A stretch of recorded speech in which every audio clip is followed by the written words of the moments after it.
الحمد لله وكفى وسلام على عباده الذين اصطفى لا سيما على سيد الرسل وخاتم الأنبياء وعلى آله الأصفياء والرضوان على أصحابه الأتقياء.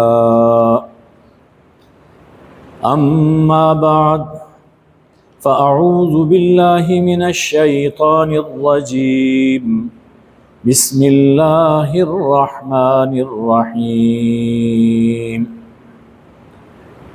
يا أيها الذين آمنوا اتقوا الله وكونوا مع الصادقين. صدق اللہ مولانا العظیم. حاضرین گرامی قدر، سورہ التوبہ کی آیت نمبر 119 کی تلاوت اور سماعت کا ہمیں شرف حاصل ہوا. ارشاد باری تعالی ہے، ایمان والو، اے لوگو جو ایمان لائے ہو، اللہ سے ڈرتے رہو اور سچوں کے ساتھ ہو رہو. کونوا مع الصادقین. صاحبو، آج دنیا میں علم کی کمی نہیں، تہذیب سے ناآشنائی نہیں ہے، دولت دسترس سے باہر نہیں، اور طاقت کا حصول مشکل نہیں ہے. علم کا پھیلاؤ اتنا کہ پوری دنیا درسگاہ بنی ہوئی ہے، اور علم کی رفعت اتنی کہ آسمان کو چھونے کی باتیں ہو رہی ہیں. ایک پلینٹ تک پہنچتے ہیں، اس کے بعد بات ہوتی ہے کہ دوسرے پلینٹ تک ہم نے جانا ہے. ریڈیو، ٹی وی کے مستقل چینلز ہیں جو دن رات تلاوت، نعت، وعظ اور درس اور تعلیمی پروگرام نشر کر رہے ہیں. یہ سب باتیں موجود ہیں، لیکن دینداری میں اور شائستگی میں کمی ہے. علم میں بلندی ہے، علم میں وسعت پیدا ہوئی، دین کی باتیں وسیع پیمانے پر نشر ہو رہی ہیں، لیکن دینداری میں، شائستگی میں ہمیں بہتری نظر نہیں آ رہی. دینداری میں کمی ہے. دین کی باتیں ہیں لیکن دینداری میں کمی ہے، تنزل ہے. اور اس سے بھی بڑھ کر بے حیائی کے اور درندگی کے ایسے ہولناک واقعات ہمارے سامنے آ رہے ہیں جن کی ہمیں انسانی تاریخ میں مثال نہیں ملتی. صاحبو، اس پہ غور کرنے کی ضرورت ہے کہ یہ سب کیوں ہو رہا ہے، اس کی وجہ کیا ہے. کہ دین کا علم ہے لیکن دینداری نہیں ہے. جب تک مرض کے اسباب کی تشخیص نہ ہو، مرض کے اسباب کو ڈھونڈا نہ جائے، مرض کا علاج نہیں ہو سکتا. تو اس پہ غور کرنے کی ضرورت ہے کہ دینداری میں کمی کیوں آ رہی ہے. اس وقت جو آیہ کریمہ تلاوت کی گئی ہے، اس آیت میں اللہ جل شانہ نے گناہوں سے بچنے اور دین کی ترقی اور دینداری حاصل کرنے کا طریقہ ارشاد فرمایا۔ سب سے پہلے خطاب ہے یا ایھا الذین آمنو، اے لوگو جو ایمان لائے ہو۔ اللہ کو ماننا، اللہ کے رسول صلی اللہ علیہ وآلہ وسلم کو ماننا یہ ضروری ہے۔ پھر اس کے بعد فرمایا کہ اتقوا اللہ، اللہ کا تقوی اختیار کرو، اللہ سے ڈرتے رہو۔ یعنی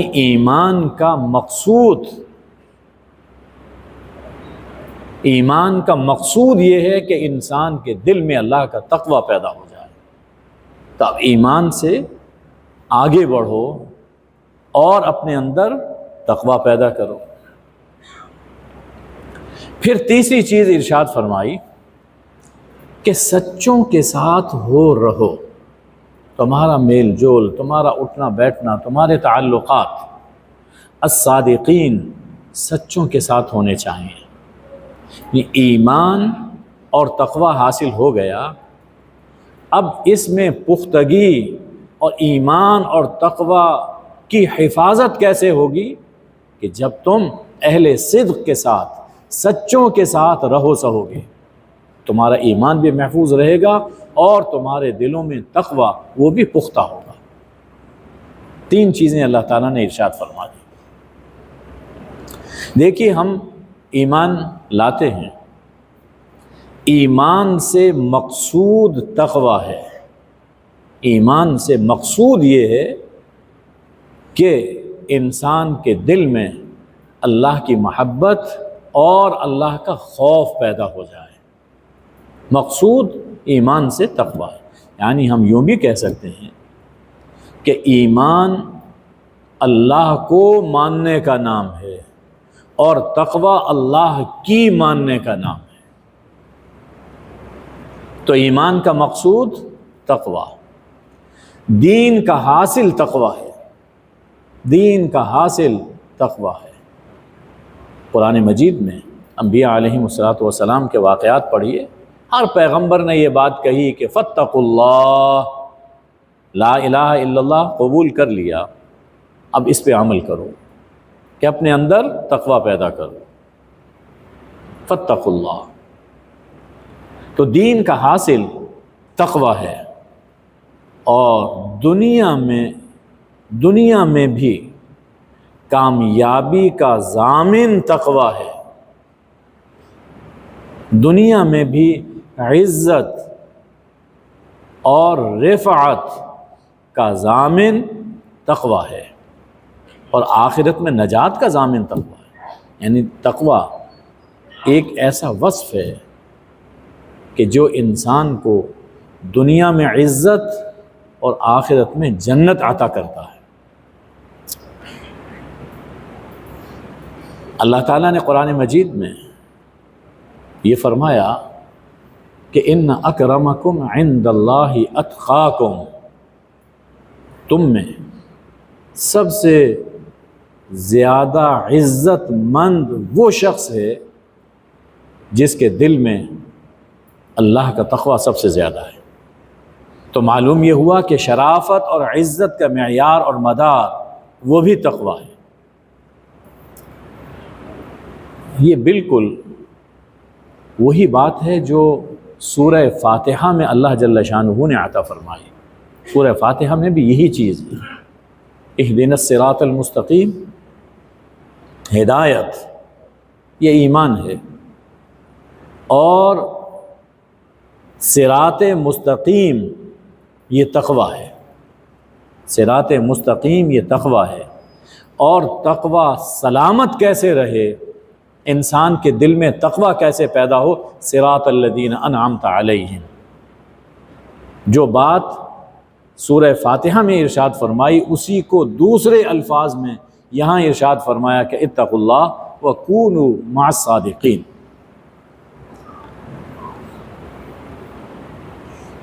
اس پر بھی غور کیجئے کہ اللہ نے یہاں عنوان یہ عطا فرمایا کہ الصادقین، سچوں کے ساتھ ہو رہو۔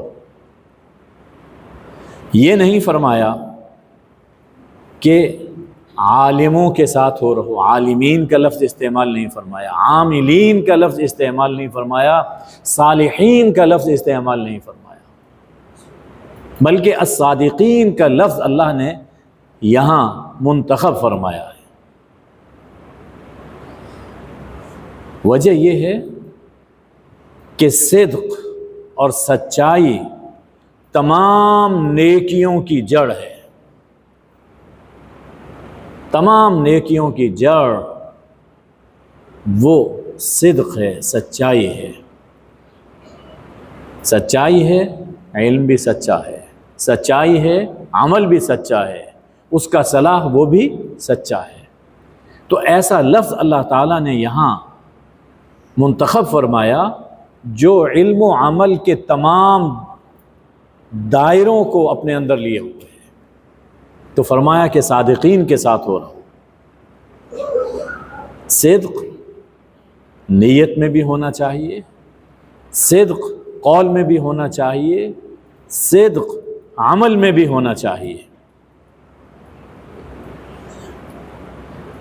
قیامت کے دن صدق ہی کام آئے گا، قیامت کے دن بھی صدق ہی کام آئے گا۔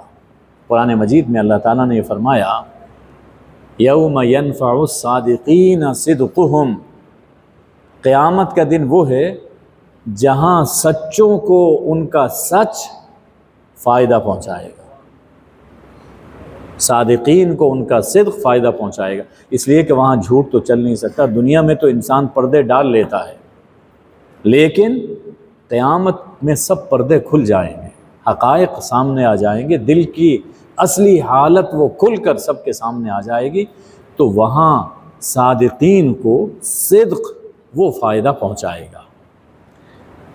اسی لیے حضور اکرم صلی اللہ علیہ وآلہ وسلم نے فرمایا ہے کہ الصدق ینجی والکذب یہلک، صدق نجات دیتا ہے، صدق نجات بخشتا ہے، جبکہ جھوٹ ہلاک کرتا ہے۔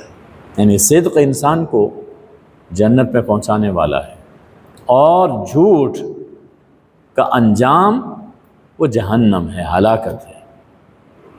تو جیسے صدق سب نیکیوں کی جڑ ہے، اسی طرح جھوٹ سب گناہوں کی جڑ ہے۔ حدیث میں مشہور واقعہ ہے کہ حضور اکرم صلی اللہ علیہ وآلہ وسلم کی خدمت میں ایک شخص حاضر ہوا اور ایمان قبول کرنے کی خواہش ظاہر کی، لیکن ساتھ کہتا ہے کہ میں یہ بھی گناہ کرتا ہوں، اجازت دے دیں، یہ بھی گناہ کرتا ہوں، اجازت دے دیں، یہ گناہ کرتا ہوں، اجازت دے دیں۔ نبی رحمت ہیں، آپ جانتے تھے کہ ان سب گناہوں کی جڑ کو پکڑا جائے۔ فرمایا کہ ٹھیک ہے، ٹھیک ہے، ٹھیک ہے۔ جب سب باتوں کی اجازت لے لی، فرمایا کہ ایک بات میری مان لو، میں نے تمہاری ساری باتیں مان لی، ایک بات میری مان لو۔ جی یا رسول اللہ، بہت آسان ہے۔ فرمایا کہ جھوٹ نہ بولنا، بس جھوٹ نہ بولنا۔ یا رسول اللہ، کوئی مشکل نہیں، بڑا خوش کہ ایمان بھی حاصل ہو گیا اور کئی گناہوں کی چھوٹ بھی مل گئی، تو ایک ہی بات ہے نا کہ میں جھوٹ نہیں بولوں گا، تو بہت آسان ہے۔ اب گیا اور کوئی گناہ کرتا تھا اور اس پر پردہ ڈال دیتا تھا۔ جب کوئی پوچھتا کہ تم نے یہ کام کیا، فرض کیجئے کہ چوری ہے، میں نے تو یہ کام نہیں کیا، بچ گیا۔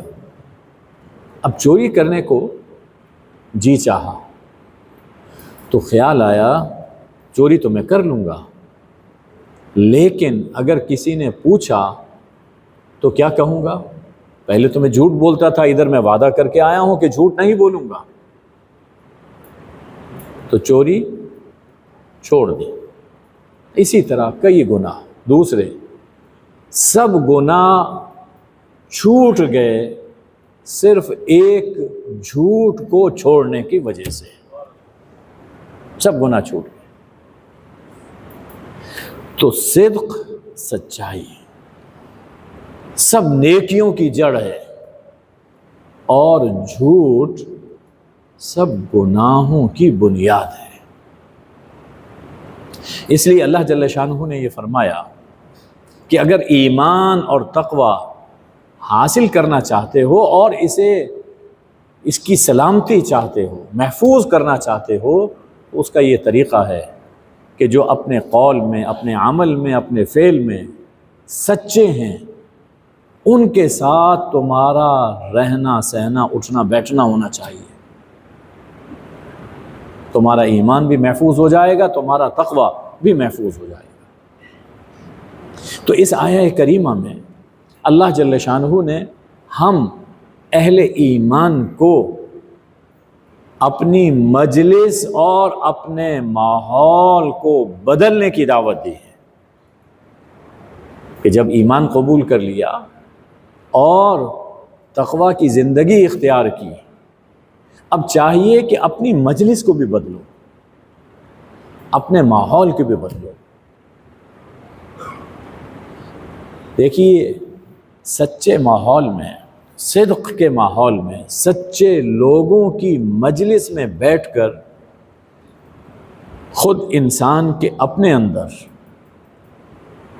سچ کے جذبات پیدا ہوں گے۔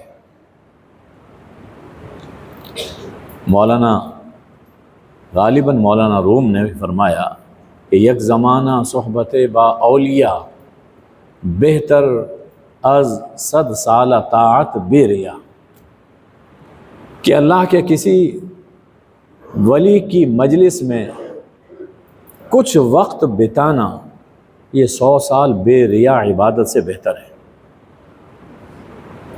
اس کی حکمت کیا ہے؟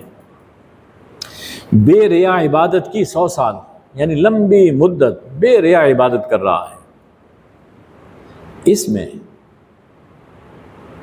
وہ جذبہ انسان میں بعض اوقات پیدا نہیں ہو پاتا جو اللہ کے کسی نیک اور سچے بندے کی مجلس میں بیٹھ کر انسان میں وہ جذبہ پیدا ہوتا ہے۔ اور یہ 100 سال اس نے عبادت کر لی، لیکن کسی وقت بھی بھٹک سکتا ہے، اور اللہ کے کسی نیک بندے کی مجلس میں بیٹھ کر اسے جو روحانی طاقت حاصل ہوئی وہ اسے 100 سال سے کہیں آگے لے جا سکتی ہے۔ تو مجلس سنور جائے، ماحول سنور جائے، برے بھی سنور جاتے ہیں، اور ماحول بگڑ جائے تو اچھے بھی اس کی لپیٹ میں آ جاتے ہیں۔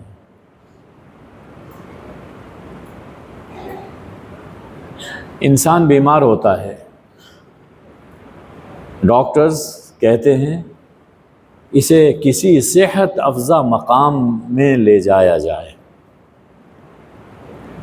میڈیسنز کا جو اثر یہاں اپنی جگہ پر رہتے ہوئے مہینوں میں ہوگا، وہاں چند ہفتوں میں اس سے صحت اور بہتر ہو جائے گی، اس لیے کہ ماحول بدل گیا، ماحول کا اثر ہے۔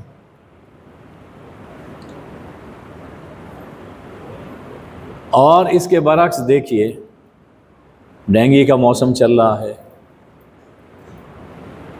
یہ ڈینگی کیوں ہوتا ہے؟ ایک مچھر ہی تو ہے جو کاٹ لیتا ہے، مچھر جسے چٹکی میں بھی انسان مسل دے،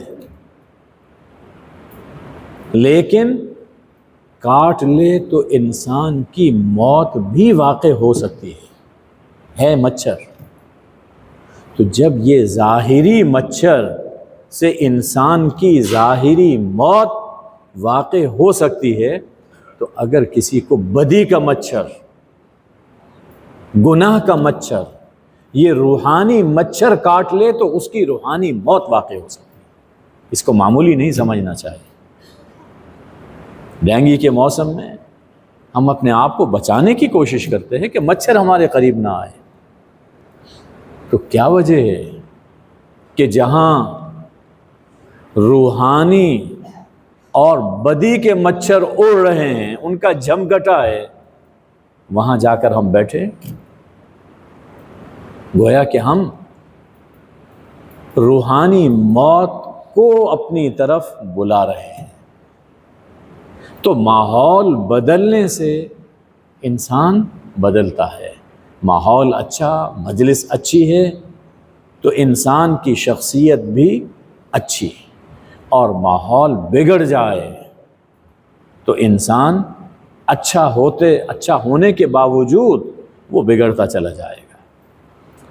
تو اپنے ماحول پر، اپنی مجلس پر، اپنی صحبت پر، اپنے دوستوں پر توجہ دینے کی ضرورت ہے۔ اب قرآن مجید نے کئی مقامات پر یہ بات بیان فرمائی ہے۔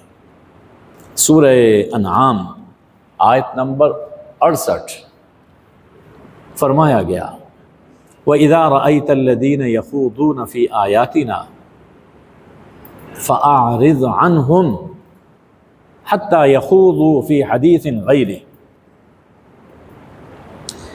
جب تم دیکھو کہ کچھ لوگ ہماری آیتوں کے بارے میں جھگڑ رہے ہیں، بحث کر رہے ہیں، تکرار کر رہے ہیں، اس کا یہ مطلب نہیں، اس کا یہ مطلب ہے، اس دور میں اس پہ عمل ہو سکتا ہے، نہیں عمل ہو سکتا، یہ پرانے دور کی باتیں، یہ تکرار کر رہے ہیں، بحث کر رہے ہیں۔ تو فرمایا کہ وہاں سے اٹھ جاؤ، اس مجلس میں مت بیٹھو، ان سے گریز کرو، یہاں تک کہ دوسری باتیں شروع ہو جائیں، دین کے بارے میں جھگڑے اور بحث کی باتیں ختم ہو جائیں۔ اچھا، اب کبھی ایسا ہوتا ہے کہ انسان مجلس میں کہیں بیٹھا اور باتیں شروع ہوئیں تو انسان بھول گیا کہ مجھے تو اٹھ جانا چاہیے تھا یہاں سے، یہ اٹھنا مشکل ہے تو کیا کریں؟ بھول گیا ہے اور اٹھ سکتا ہے تو فرمایا کہ جو ہی یاد آئے فوراً اٹھ جاؤ، فلا تقعد بعد الذکری مع القوم الظالمین۔ یہ ظلم کر رہے ہیں، یاد آنے کے بعد پھر وہاں بیٹھنا درست نہیں۔ اور اگر کہیں ایسی مجلس ہے کہ وہاں سے انسان اٹھ نہیں سکتا تو اپنے دل ہی دل میں اللہ سے استغفار کرتا رہے اور ان باتوں پر کان نہ دھرے، استغفار کرے کہ میں پھنس گیا ہوں، یا اللہ میرا ایمان محفوظ فرما لے۔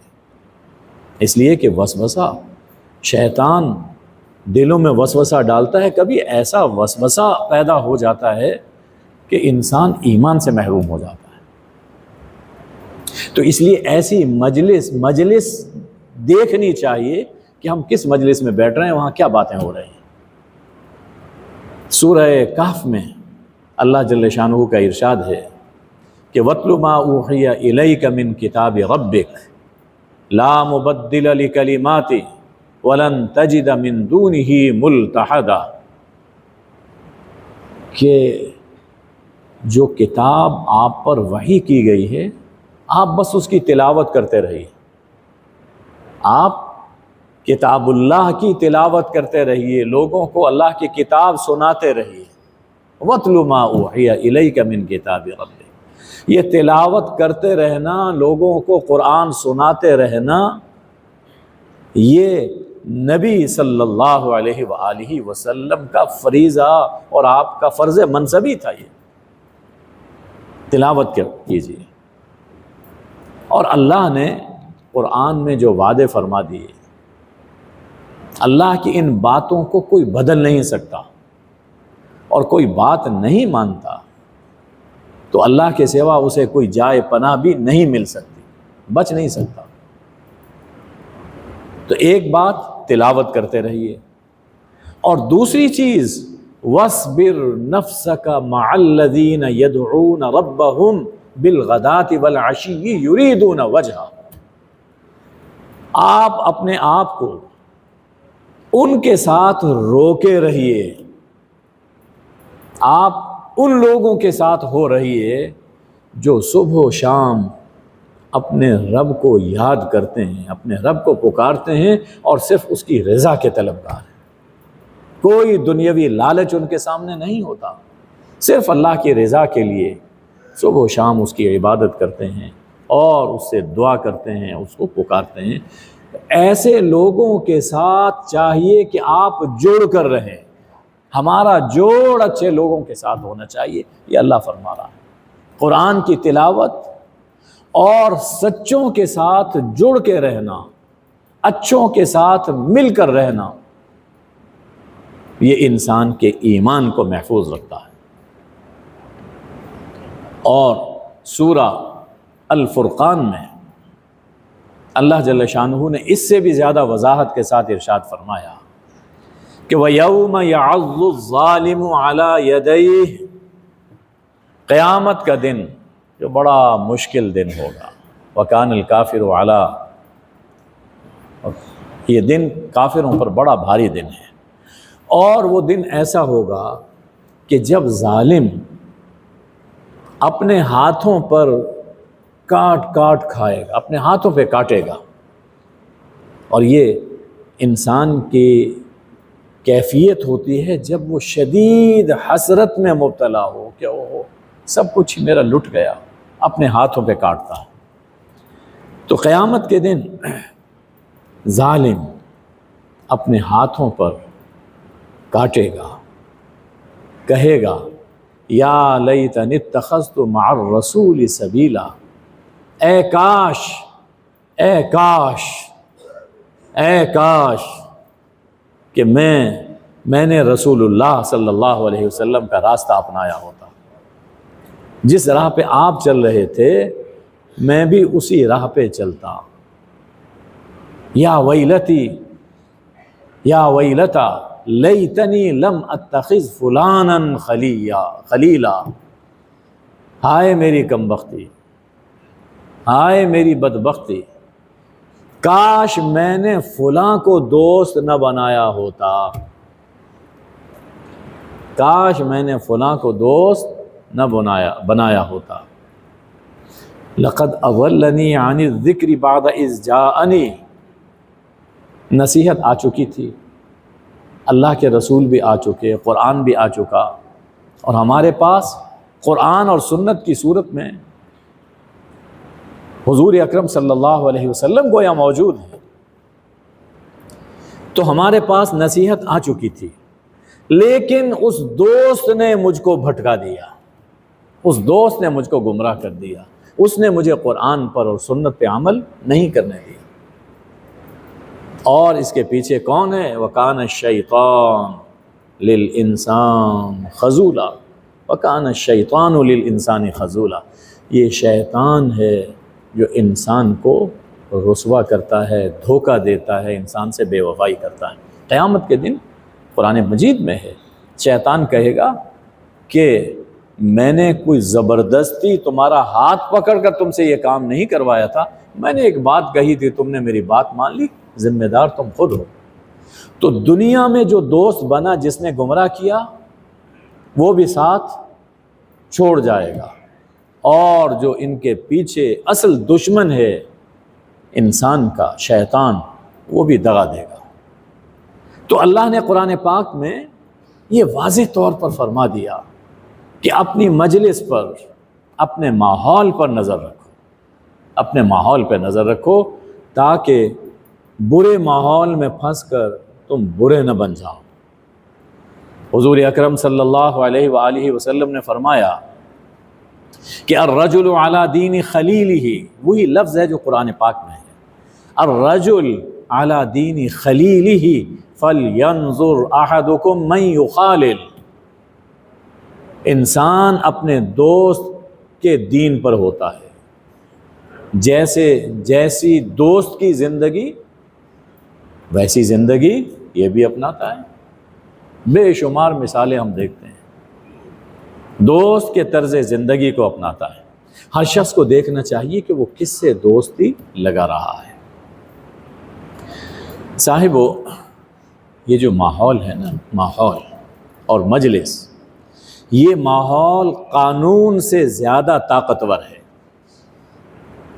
ماحول قانون سے زیادہ طاقتور ہے۔ قانون جرم اور گناہ سے تو روک سکتا ہے، لیکن جرم اور گناہ کی نفرت دل میں نہیں بٹھا سکتا۔ جو ہی موقع ملے گا، جو ہی کیمرے کی آنکھ سے بچے گا، فوراً جرم کا اور گناہ کا ارتکاب کرے گا، اس لیے کہ وہ قانون کو تو مان رہا ہے، لیکن اس گناہ کی نفرت اس کے دل میں نہیں ہے۔ ہاں، گناہ اور جرم سے نفرت پیدا ہوتی ہے ان لوگوں کے پاس بیٹھنے سے جو خود گناہ سے بچتے ہیں، جو خود جرائم سے کنارہ کش رہتے ہیں، جو سچی زندگی بسر کرتے ہیں۔ ان کی مجلس میں بیٹھ کر، ان کی باتیں سن کر انسان کے دل میں نفرت پیدا ہوتی ہے، خواہ کیمرہ ہو یا نہ ہو، کوئی دیکھنے والا انسان وہاں ہو یا نہ ہو، اندھیرا ہو، تب بھی وہ گناہ سے بچے گا۔ یہ جماعت پنجگانہ مقرر فرمائی گئی، دن میں 5 نمازیں ہیں، اور مردوں کو چاہیے کہ 5 وقت جماعت کے ساتھ نماز پڑھیں۔ تو یہ جماعت کی ایک حکمت یہ بھی ہے کہ دن میں 5 مرتبہ انسان اللہ کی عبادت کے ماحول میں آ جاتا ہے، اللہ کے گھر کے ماحول میں آتا ہے، عبادت ہوتی ہے، اللہ کے انوار اور اللہ کی رحمتیں اور برکتیں نازل ہوتی ہیں، اس کا دل پہ اثر ہوتا ہے۔ تو جماعت کی ایک حکمت۔ اور پھر جب انسان جماعت کے ساتھ نماز پڑھتا ہے تو ظاہر ہے جو لوگ نماز پڑھنے والے ہیں یہ صالحین ہی تو ہیں، تو صالحین کی صحبت، صالحین کی مجلس انسان کو حاصل ہوتی ہے۔ اور بارہا ایسا ہوا کہ مسجد میں آیا اور کسی سے کوئی نیک بات سن لی، اچھی بات سن لی، اس کی زندگی کی کایا پلٹ گئی، اس کا ٹریک بدل گیا، اس کی سوچ بدل گئی، اور سوچ بدل جائے تو زندگی بدل جاتی ہے۔ تو جماعت مقرر فرمائی گئی، اس سے وسیع پیمانے پر حج کا اجتماع رکھا گیا کہ جس میں دنیا بھر سے لوگ آتے ہیں، اور ظاہر ہے کہ جو اللہ کے گھر کے لیے آیا ہے، سچی نیت کے ساتھ آیا ہے، وہ سچا ہے۔ تو صادقین کے ماحول میں، دنیا بھر کے صادقین کے ماحول میں جب انسان کچھ دن گزارتا ہے تو اس کی طبیعت میں بھی سچائی سے محبت پیدا ہوتی ہے، اور اس کی زندگی سچ کی راہوں پر چلنا شروع ہو جاتی ہے۔ عربی کا ایک مقولہ ہے کہ الولد ولید لما حولہ، انسان، بچہ اپنے ماحول کا پروردہ ہوتا ہے، وہ اپنے ماحول کا بچہ ہے۔